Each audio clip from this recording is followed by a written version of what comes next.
سال ختم ہوتا ہے، آج قرآن ختم نہیں ہوتا ہے۔ ایک دن کے لیے موبائل بند ہو تو پریشان، اور ایک سال سے قرآن بند ہے کوئی پریشانی نہیں۔ اللہ کو راضی کرے۔ 5 وقت نماز، 5 وقت نماز، 5 وقت نماز۔ سب سے پہلی پوچھ قیامت کے دن نماز۔ اللہ کے نبی نے فرمایا نماز میری آنکھوں کی ٹھنڈک، نماز میری آنکھوں کی ٹھنڈک۔ طواف 24 گھنٹے چل رہا ہے، نماز کھڑی تو طواف بند، آج دکان بند نہیں، کھیل بند نہیں۔ نماز، 5 وقت نماز، رمضان تو روزہ، اللہ نے مال دیا، زکات، حج، قرآن کی تلاوت۔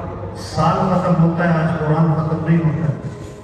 ایک دن کے لیے موبائل بند ہو تو پریشان، اور ایک سال سے قرآن بند ہے کوئی پریشانی نہیں۔ قرآن کی تلاوت، اللہ کا ذکر۔ لاکھ روپے کا موبائل جیب میں ہے، 100 روپے کی تسبیح نہیں۔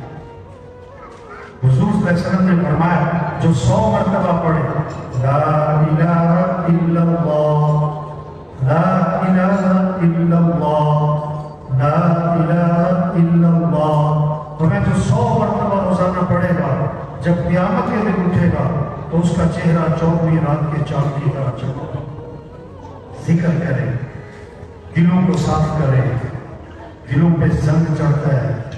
اللہ کے نبی نے فرمایا جیسے لوہے کو زنگ لگتا ہے، دلوں کو بھی زنگ لگتا ہے۔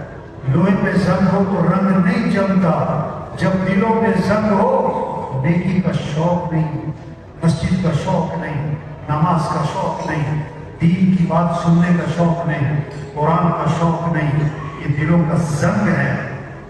اس کی صفائی ذکر سے ہے، اس کی صفائی تلاوت سے ہے، اس کی صفائی دین کی مجلسوں سے ہے۔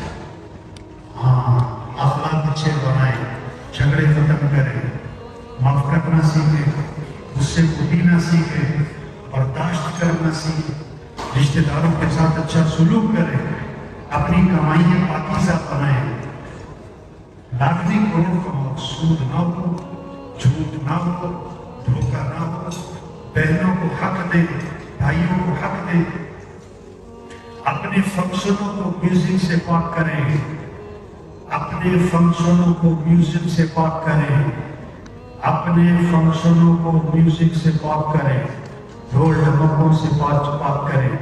مر جانا ہے، قبر میں جانا ہے، اللہ کے سامنے پیش ہونا ہے، اچھا لگے برا لگے بات کو سمجھیں۔ ہاں، حضرت محمد مصطفیٰ صلی اللہ علیہ وسلم آخری نبی ہے، قیامت تک کوئی نبی نہیں آئے گا۔ یہ پیغام ہے، اللہ کو راضی کر لو۔ جو کمی ہوتا ہے اللہ سے معافی مانگو۔ آج ہم زمین کے اوپر ہیں، کچھ عرصے بعد ہم سب زمین کے نیچے ہوں۔ آج اپنے پر مٹی نہیں پڑنے دیتے، پھر منو مٹی تلے دبا دیے جاتے ہیں، اور دبانے والے کون ہوتے ہیں؟ ہم نہیں ہوتے۔ بس یہ پیغام ہے، اللہ کو راضی کرے، آفت کی تیاری کرے، گناہوں سے بچے۔ اللہ ہماری دنیا اچھی کرے گا، آخرت اچھی کرے گا۔ اگر اللہ کی نافرمانی کی، دنیا میں بھی پریشانیاں ہیں، اصل پریشانیاں آخرت کی ہیں۔ سب سے بڑی کامیابی انسان کی اللہ کو پا لینا، اور سب سے بڑی ناکامی اللہ کو کھو دینا۔ اللہ کو راضی کر لے، اللہ عمل کی توفیق عطا فرمائے۔ دعا کریں۔